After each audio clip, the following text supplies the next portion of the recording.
बालीगुमा में करनी सेना के राष्ट्रीय उपाध्यक्ष की गोली मारकर हत्या कर दी गई। 11 बजे शव का पोस्टमार्टम होगा।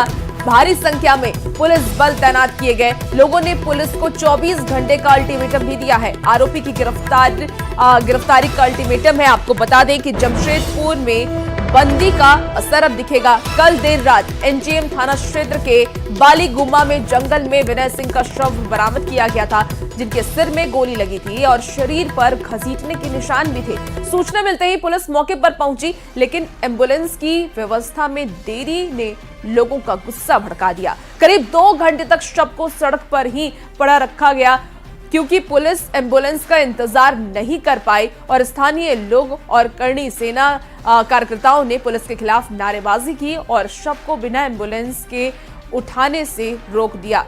फिर एम्बुलेंस के आने के बाद शव को एमजीएम अस्पताल ले जाया गया। इस दौरान ही NH 33 पर लंबा जाम लग गया और उसकी तस्वीरें भी हम आपको दिखा रहे हैं, जिस वजह से यातायात पूरी तरीके से ठप हो गया।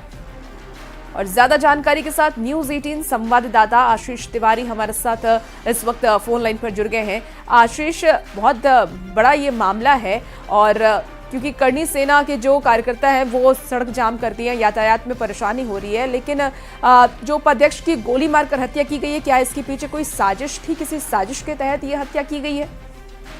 जी, बता दूं कि जिस तरह भी बातें सामने आ रही है, क्योंकि करनी सेना के जो अध्यक्ष है इनका कोई आपराधिक किस्म का लगाव नहीं था, जिसको लेकर ये कयास लगाए जा रहे हैं कि जिस तरह सूत्रों के मुताबिक बातें सामने आ रही है कि जमीन विवाद को लेकर इस घटना को अंजाम दिया गया होगा।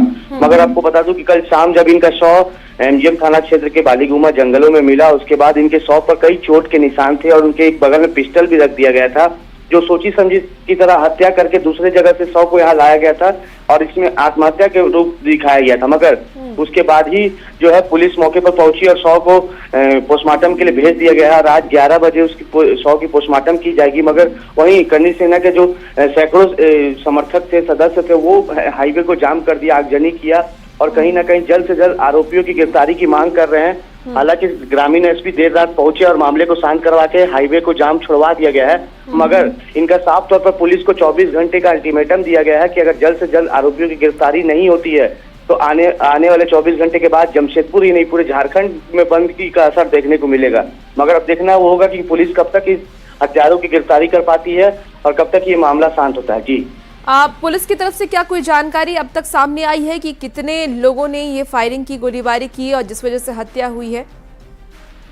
जी, बता दूं कि अभी पुलिस कुछ भी बोलने से इनकार कर रही है। लगातार जो मौके पर वहां पर डीएसपी थे और ग्रामीण एसपी भी पहुंचे हुए थे, उन्होंने साफ तौर पर कहा कि ये सुबह से घर से 11 बजे से ही वो ये लापता थे। हालांकि परिवार के लोगों ने जब इसकी सूचना पुलिस को दी तो ट्रैक किया गया और इनके मोबाइल जो है जंगलों में पाया गया, जिसके बाद वहां पुलिस जाती है तो इनका शव बरामद किया जाता है। फिलहाल पुलिस पूरे मामले की जांच कर रही है। जांच के बाद बिल्कुल आशीष, और देखना होगा कि पुलिस की तरफ से और क्या कुछ जानकारी निकलकर सामने आता है। बहुत शुक्रिया फिलहाल जानकारी के लिए। वहीं इस मामले पर सियासत भी देखिए अब तेज हो गई है। बीजेपी हेमंत सरकार पर लगातार हमलावर है, तो कांग्रेस ने यह कहा कि अपराधियों की गिरफ्तारी के लिए छापेमारी की जा रही है। झारखंड स्टेट अब ये क्राइम स्टेट खुद बनते जा रही है। आप ध्यान से देखें कि यहाँ जीएम की हत्या हो जा रही है, अधिवक्ता की हत्या हो जा रही है, पुलिस की हत्या हो जा रही है, कारोबारी की हत्या हो जा रही है, राजनेता की हत्या हो जा रही है, सामाजिक नेता की हत्या हो जा रही है। तो यहाँ सुरक्षित कौन है? इस राज्य में राज्य की लॉ एंड ऑर्डर इतनी चरमराई हुई है कि अपराधी खुलेआम नंगा नाच कर रहे हैं और मुख्यमंत्री जी इस लॉ एंड ऑर्डर को छोड़कर, विधि व्यवस्था संभालने को छोड़कर वो स्वीडन और स्पेन की यात्रा कर रहे हैं। मैं मुख्यमंत्री जी से ये भी सवाल करना चाहता हूँ कि राज्य में इस तरह से क्राइम की ग्राफ बढ़ते रहेगी तो कौन इन्वेस्टर स्वीडन स्पेन से आकर राज्य में इन्वेस्ट करेंगे? तो मुझे लगता है मुख्यमंत्री जी को विदेश यात्रा छोड़कर लॉ एंड ऑर्डर पर अपने ध्यान केंद्रित करनी चाहिए। देखिए, जो हत्या हुई है ये दुखद हत्या है और इस सभ्य समाज में इस प्रकार की घटना का कोई जगह नहीं है। लेकिन प्रशासन भी उस पर कार्रवाई कर रही है।